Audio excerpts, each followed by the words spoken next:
E aí, oitavo ano, vamos para mais uma videoaula. Vamos dar continuidade. Falávamos anteriormente sobre o processo de independência do Brasil com a vinda da família real para cá. E nós vamos nesse vídeo aqui falar especificamente sobre a independência, certo? Vocês sabem que no dia 7 de setembro de 1822, Dom Pedro I, grande herói da independência, montado no seu cavalo, diante de um exército composto por brasileiros, às margens do rio Ipiranga, diante de soldados portugueses que queriam acabar com a liberdade brasileira, Dom Pedro I, então, ele faz aquele famoso grito: independência ou morte! E com isso, nessa dura batalha, portugueses e brasileiros, o exército brasileiro, liderado heroicamente por Dom Pedro I, consegue a vitória e o Brasil então é declarado livre de Portugal. Legal essa história, né? Bacana? Pena que não foi desse jeito, né? Fica bonito, verdade? Toda essa coisa da guerra, da batalha, do conflito, do herói. Mas lamento dizer para vocês, isso tudo é uma representação posterior do que foi feito. Aquele quadro do Pedro Américo, né, da independência, aquela coisa bonita. Aquilo foi feito muito tempo depois, e como forma de celebrar, de romantizar esse processo de independência. Então, não foi assim. Vamos entender então como que aconteceu? Bom, a gente falou sobre a vinda da família real e é imprescindível, esse é um fator quando a gente fala de independência que não pode ser ignorado. Então, enquanto nos nossos vizinhos latino-americanos aqui da América, que era da América Espanhola, a gente vê que o que era a América Espanhola, ela foi toda fragmentada em vários países, né? Argentina, Chile, Venezuela, Colômbia. Né? Por que disso? De fato, nesses países ocorreram lutas pela independência, né? E ela partiu da própria elite local. E com isso foram vários movimentos e dessa maneira o processo ele foi fragmentado, né? A formação desses países diversos. No Brasil, a nossa independência ela contou com a manutenção de todo o território, e isso muito em função da presença da tutela portuguesa nesse processo de independência, tá? Já vamos ver isso, porque olha só, família real aqui no Brasil, e Dom João VI foi ficando, ele chegou aqui em 1808. E diferente de Carlota Joaquina, que a gente falou sobre ela no vídeo passado, a Carlota Joaquina odiou a ideia de vir para o Brasil.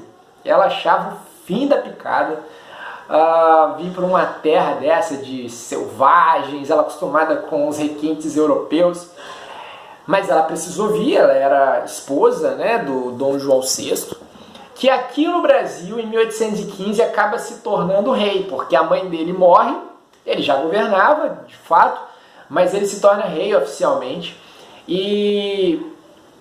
Só que no ano de 1820, galera, acontece lá em Portugal, lembrando, a corte, muita gente, a elite dominante de Portugal estava aqui no Brasil, mas a grande parte da população continua em Portugal, primeiro sendo debaixo da dominação dos franceses, de Napoleão Bonaparte, e depois através de uma intervenção inglesa.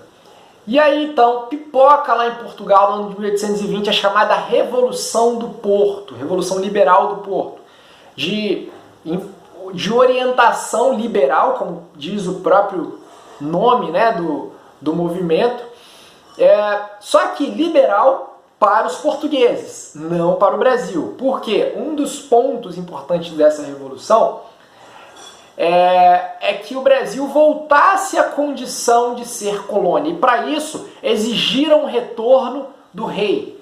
Só que agora o rei não seria mais esse governante com toda essa liberdade de ação, de decisão política. Agora seria uma monarquia limitada, daí o caráter liberal, né? A partir de obediência a uma constituição. Então as cortes portuguesas que lá fizeram essa revolução, que tomaram o poder e exigiram o retorno de Dom João VI para Portugal, e que o Brasil voltasse a ser colônia como era antes. Agora veja bem, vocês acham que os brasileiros, as elites brasileiras, comerciantes, proprietários de terra, eles iam gostar dessa ideia?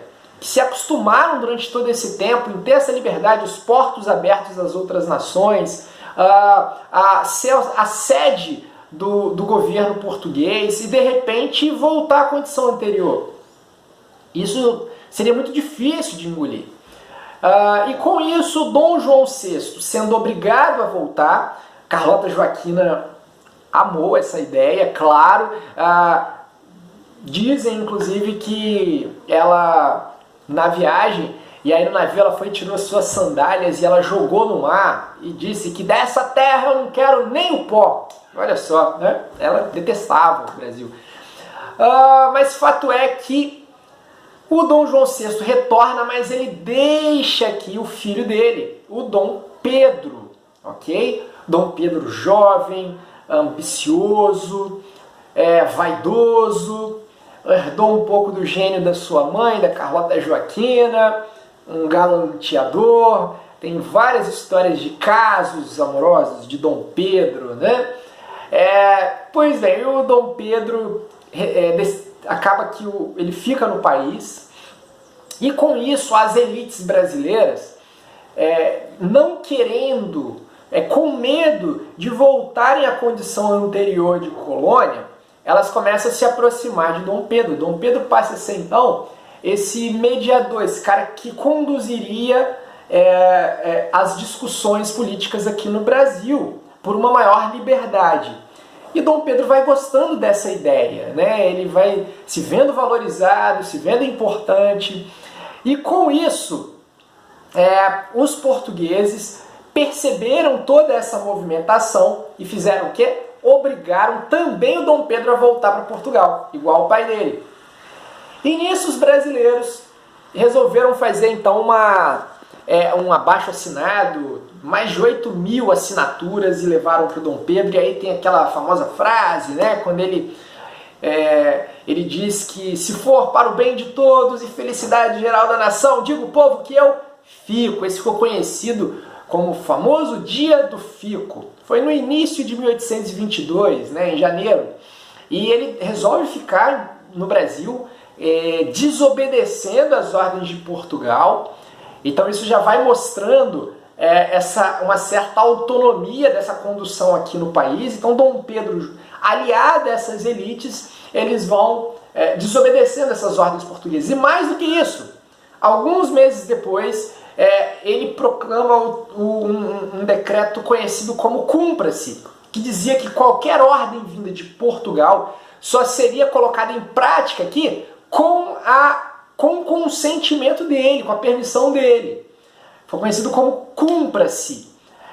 Então isso demonstra Dom Pedro assumindo posições de autonomia cada vez maiores aqui no Brasil, né, aqui na colônia. E as pressões de Portugal para esse retorno de Dom Pedro foram ficando cada vez maiores. Nessa época, o Dom Pedro era casado com a Dona Leopoldina. Esse casamento, Dona Leopoldina fazia parte de uma família real austríaca importante, era uma mulher extremamente culta, inteligente, e Dom Pedro, nesse caminho, ele acabou tendo uns casos extras, né, conjugais, e um que ficou muito famoso foi com a Marquesa de Santos, a Domitila, e inclusive isso foi se tornando público, né? E aí Dom Pedro fazia essas viagens, né, do Rio a São Paulo, muitas vezes para se encontrar com a Marquesa de Santos. E aí, numa dessas viagens para São Paulo, e não só para isso, não só para estar com a Marquesa de Santos, né, mas viagens políticas, né, de arranjos políticos, porque cada vez mais se consolidava a ideia de uma separação, de um rompimento com Portugal. E aí, nesse famoso dia de 7 de setembro, ele em viagem, gente, sem toda aquela romantização daquele quadro, provavelmente não foi daquela forma. O tipo de viagem eram viagens muito desconfortáveis, provavelmente em tropas de mula, ao invés daqueles cavalos belíssimos. Não houve nenhum tipo de confronto, de guerra com o exército português, nada disso, né? Inclusive se fala até, dizem em más línguas, que o Dom Pedro estava numa dor de barriga danada, né? Mas fato é que, enquanto isso, estava como regente no Rio de Janeiro a esposa dele, a dona Leopoldina, que teve uma participação muito importante nesse processo, junto com José Bonifácio, um brasileiro, nascido aqui no Brasil, e foi uma das mentes desse processo de independência. E aí, nesse 7 de setembro, durante a viagem, dizem que Dom Pedro recebe duas cartas, uma que vinha de Portugal, pressionando para que ele retornasse, e uma outra carta do José Bonifácio, dizendo que é momento desse rompimento, né, com os portugueses. E aí, então, Dom Pedro ele decide por esse rompimento com Portugal, declarando a independência. Algum tempinho depois vem a aclamação dele,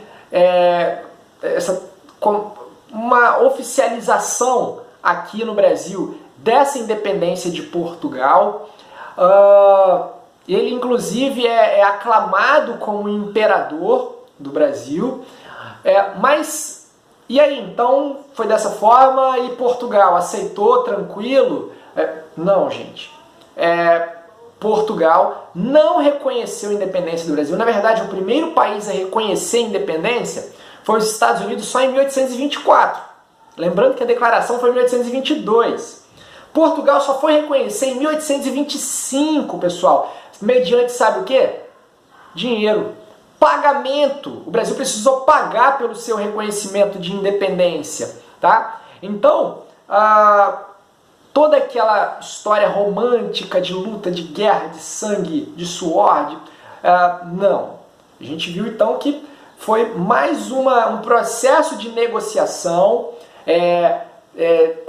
coordenado, liderado pelo próprio herdeiro do trono português, que era o Dom Pedro I, tá?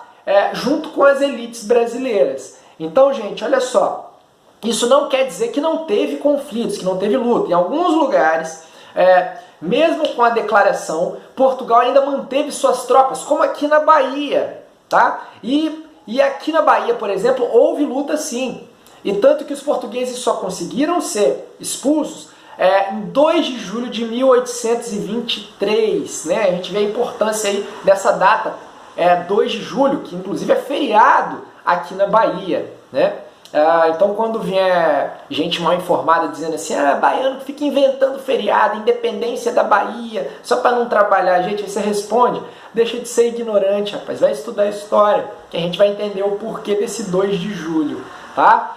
Então, em alguns lugares, como na Bahia, houve esses conflitos, essas lutas, mas, de forma geral, o reconhecimento dessa independência foi mediante pagamento. E o Brasil recorreu ao empréstimo da Inglaterra e pagou a Portugal. E boa parte desse pagamento do Brasil a Portugal, Portugal com dívidas com a Inglaterra, esse dinheiro mal passou por Portugal, praticamente foi direto para a Inglaterra. Então quem se deu bem nessa história toda? Né? Olha só a Inglaterra, além de emprestar o dinheiro para o Brasil, e o Brasil depois precisaria pagar com juros, ainda esse dinheiro volta através dos pagamentos de Portugal. Então, galera, essa é a nossa independência.